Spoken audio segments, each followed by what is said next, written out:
4 of the 5 in double figures. Ivica Zubac's a double-double. Marcus Morris Sr. got off to that great start for the Clippers. He winds up with 14. And Rondo off the bench, 11 points and 4 assists. And a nice win for the Clippers as they hold the Raptors to 40% from the field. Meanwhile, the Clippers hit half of their shots, including 26 straight free throws, making all of them. As Terrence Mann trying to maneuver to get to our cameras, he is now standing by with Miss Christina Pink. Hey, Terrence. Christina Pink here in Los Angeles. You know, a nice wire-to-wire win for you guys, but the energy you had defensively, how would you describe what you guys played with tonight? We were just locked in on defense. We talked about this all week, really, just being locked in on defense, locked in on boxing out, everybody being on the same page and talking. So that's just what we did tonight, and we've been working on all week, and we executed it. Now let's talk about the offensive end of the floor. You had a perfect 7-for-7 night from the field for 20 points. The aggression that you have around the basket, how would you describe how you constantly kind of attack the game? I just play my game. I've been playing like that, my whole life, attacking the rim, finishing at a high level around the rim. So this is what I do, and I brought it tonight. Terrence, I know you don't always know when your number is going to be called, and obviously the playoff rotation still getting worked out. What conversations have you had with the coaching staff about heading forward? Just staying ready. They want me to stay ready. They want me to beat me when I get in there, and that's exactly what I'm going to do. Terrence, I know going forward you guys kind of control your destiny for that 3 seed. How important is seeding for you guys at this point with 3 games remaining? We're not paying too much attention to it. We're just trying to play game by game, win every game down the stretch. I think we got like 3 more. We're going to go out there on the road and try and win them all. All right, congrats on a great win tonight. Thank you, Terrence. All right, thank you.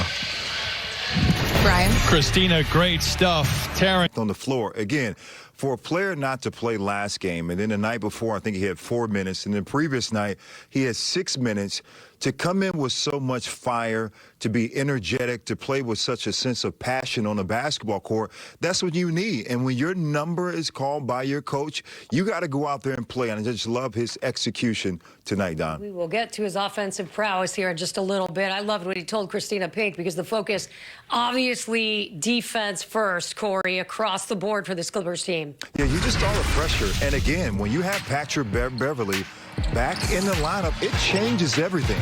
And you see what Zubac did on his last play, playing with high hands on a play. And right here, this is what I'm talking about. Look at Patrick Beverley battling Boucher down there to force him to take a tough shot. If you're going to be a championship team, you can have I'mAScoreYou.com every single night, but if you want to win, you have to take care on the defensive end. And that's going to take the leadership. It's going to take, Kawhi Leonard cutting down those turnovers. It's going to take Paul George, who has 6 tonight, cutting down on his turnovers. But when if you want to win a championship, it will be by your defense.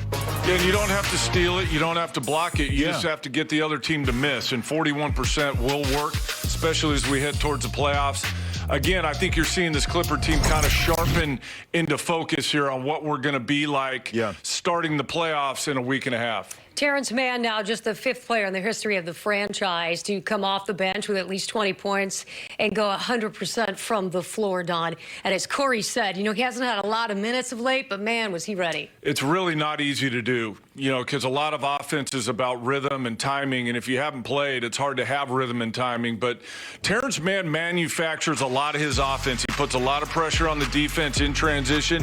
This is the part of the game from behind the three-point line that's really improved this year. But he's really starting to put it all together. And you got to give him credit, Corey, for staying ready. He knows his number's going to be called.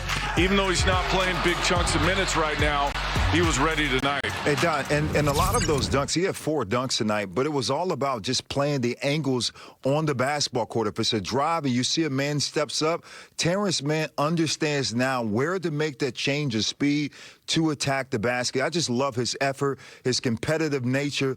But again, for a player that, starting off in this league, not being a good shooter, he's starting to understand when to pick his spots and to continue to be aggressive attacking the basket. Speaking of aggressive, Kawhi Leonard tonight attacked early, but it's interesting. After we spoke at halftime, I was watching a lot of single coverage on Kawhi tonight, Corey. So I hope he appreciated it, because I don't think he's going to be seeing a lot of that going forward. He's not going to see a lot the rest of this series, I would say.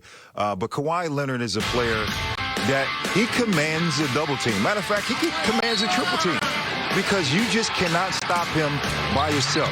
And one thing about Kawhi Leonard, if he consistently knocks down a three-point shot, he's really dangerous, because we know, Don, in that mid-post position, he's probably the most dangerous player in the entire NBA. Well, remember what Toronto did last week? They were face guarding him and basically playing a box-and-one on him. They abandoned that tonight. You see what happens when they don't do that. But I think also Kawhi has been incrementally kind of expanding his workload and aggressiveness offensively. He knows the playoffs are right around the corner. 6 of 10 for the field, 20 points, 7 rebounds. All right, speaking of those playoffs around the corner, let's check out the updating standings, because as mentioned, Denver Nuggets in action today too. They picked up a win. They were at Charlotte, so they took care of business, and the Clippers were able to hold serve as well, Don.